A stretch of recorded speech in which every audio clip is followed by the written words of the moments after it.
देखो भाई, आज हम करेंगे मेंटल कोरा-थियोरडी थ्योरम इन कॉम्प्लेक्स एनालिसिस के अंदर।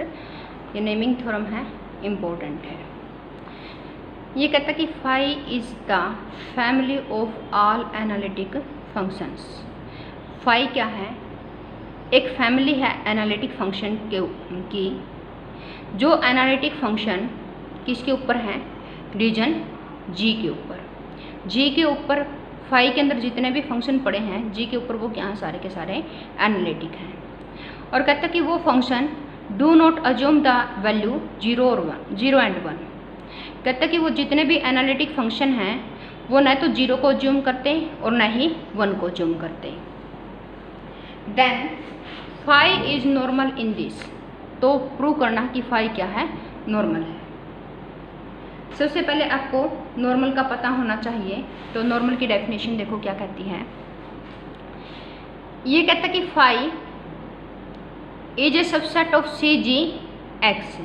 सी जी एक्स क्या है? ये कंटूर है, कोई कॉम्प्लेक्स का रीजन है कोई। इस रीजन के अंदर फाई कंटेन करता है। ये फाई क्या होगा? नॉर्मल होगा। इस फाई को हम क्या कहेंगे? नॉर्मल कहेंगे। जैसे कि वहाँ पे हमें नॉर्मल बताना है ना, किसी कंटूर के अंदर फाई को हमें नॉर्मल बताना है। तो नॉर्मल अगर हमें प्रूव करना, तो हमें क्या प्रूव करना पड़ेगा कि फाई के अंदर हर एक कोई भी सीक्वेंस होगी फाई के अंदर, उसकी क्या मिलेगी? हमें एक सब सीक्वेंस मिलेगी जो कन्वर्ज करेगी सी के अंदर। क्लियर?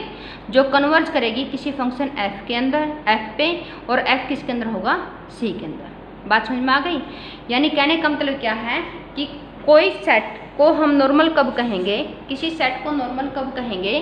यदि उसके अंदर हर एक सीक्वेंस की क्या मिले? हमें एक कन्वर्जेंट सब सीक्वेंस मिले। हर एक सीक्वेंस की क्या मिले? हमें कन्वर्जेंट सब सीक्वेंस मिले, तो हम क्या कहेंगे? नॉर्मल। क्लियर? तो ये रिजल्ट नंबर 1 है।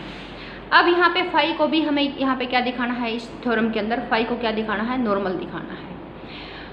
तो कहता है कि जी के अंदर हमने कोई फिक्स पॉइंट ले लिया Z0 और डिफाइंड द फैमिलीज, और हमने 2 फैमिलीज डिफाइंड कर ली, एक तो G' और एक H। Z0 को क्या किया? हमने फिक्स किया G के अंदर। हमने 2 फैमिलीज डिफाइंड कर ली, G' और H।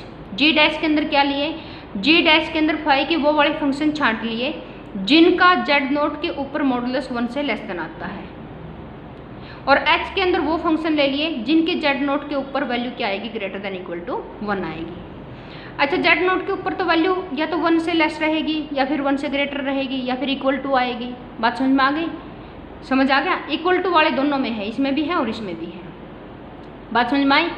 तो इसका मतलब क्या हुआ कि कुछ फंक्शन तो चले गए G' के अंदर और कुछ चले गए H के अंदर।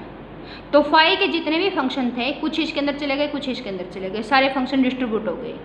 तो इसका मतलब कि इनकी यूनियन क्या आएगी? फाई।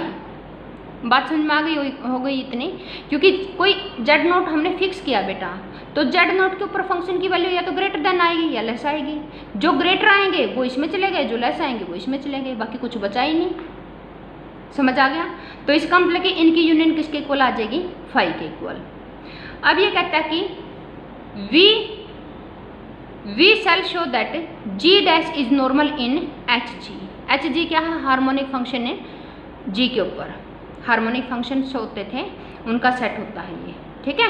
तो ये कहता है कि G' को हम क्या शो करेंगे कि G' है जो वो नॉर्मल होगा HG के अंदर, और H नॉर्मल होगा C के अंदर। यदि ये दोनों नॉर्मल हो गए, मतलब कि G' भी नॉर्मल हो गया और H भी नॉर्मल हो गया, तो इसका मतलब कि उसकी यूनियन जो होगी वो नॉर्मल हो जाएगी किसके अंदर? C के अंदर। देखो ध्यान से, G' HG के अंदर नॉर्मल, और H जो ये वाला H है वो किसके अंदर नॉर्मल है? C के अंदर।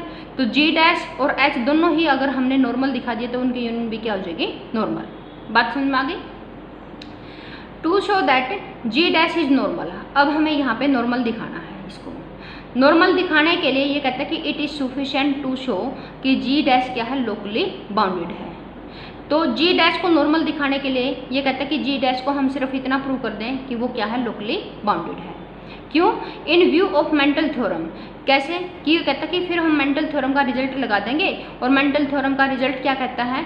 ये कहता है कि फाई कोई भी फैमिली है जी के अंदर और वो नॉर्मल होगी if and if only phi क्या हो जाए? लोकली बाउंडेड हो जाए।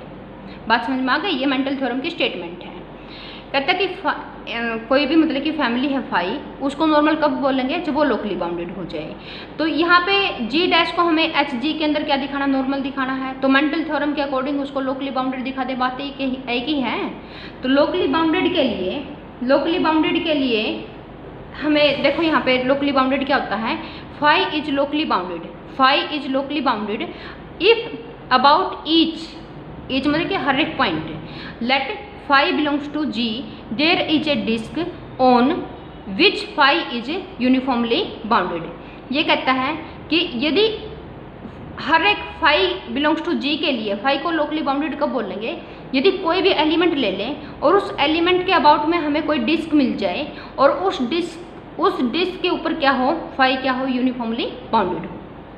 समझ आ गया?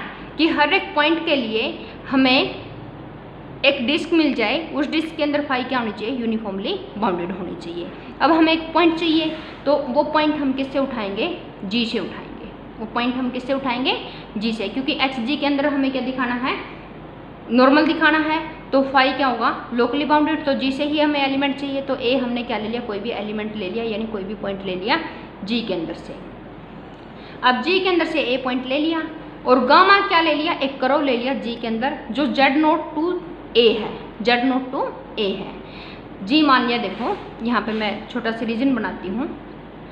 जी मान लिया कि ये है, अब ए यहाँ पे है और Z0 यहाँ पे है। तो इससे लेकर के यहाँ तक हमने कोई कर्व ले लिया, यहाँ तक पहुँचता है वो कर्व ले लिया। समझ आ गया? ये कर्व ले लिया Z0 से लेकर के ए तक, और इस कर्व का नाम ले लिया गामा। तो ये कहते हैं कि let a be the point of this और gamma be the curve in G from Z0 से लेकर के ए तक, और D0, D1, Dn।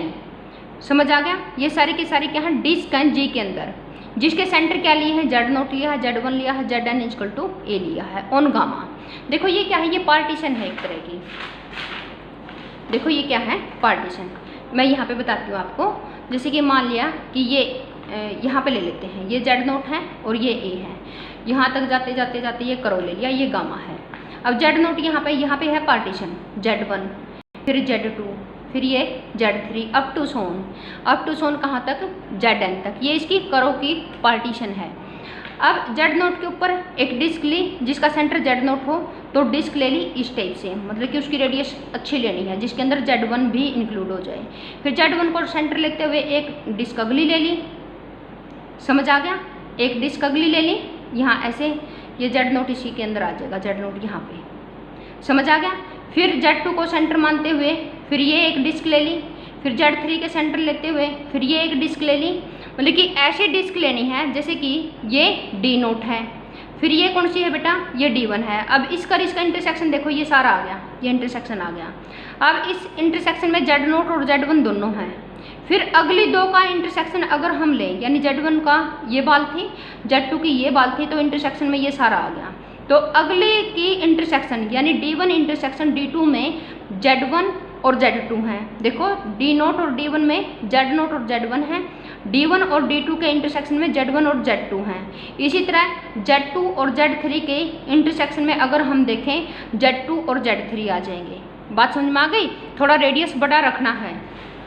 तो क्या कहता है ये कि D0, D1, Dn ये डिस्क ले ली जी के अंदर, जिनके सेंटर ये हैं, और गामा मतलब गामा तो पाथ है, सच दैट कि ये कहता है कि Zk-1 और Zk Dk-1 इंटरसेक्शन Dk। अभी मैंने बताया था कि D0 और D1 के इंटरसेक्शन में Z0 और Z1 आएंगे, तो Dk-1 इंटरसेक्शन Dk के अंदर क्या आएंगे? Zk-1 Zk आएंगे। सभी के 1 से लेकर के n तक सभी के लिए कंडीशन फॉलो होती है। ऑल्सो अज्यूम दैट Dk का क्लोजर इज कंटेन है जी के अंदर। हमने ये भी अज्यूम किया है कि जितने भी ये डिस्क है उनका क्लोजर किसके अंदर ही पड़ा है? जी के अंदर ही पड़ा है, जी से बाहर नहीं गया। तो देयरफॉर यहाँ से स्कॉट की थ्योरम से क्या हो जाएगा कि फॉर D0 के लिए हमें एक कांस्टेंट मिलेगा C0, डी नोट के लिए हमें कांस्टेंट मिलेगा सी नोट, फिर D1 के लिए क्या मिलेगा C1, D2 के लिए क्या मिलेगा C2, up to Son DN के लिए मुझे क्या कांस्टेंट मिल जाएगा CN। बात समझ में आ गई।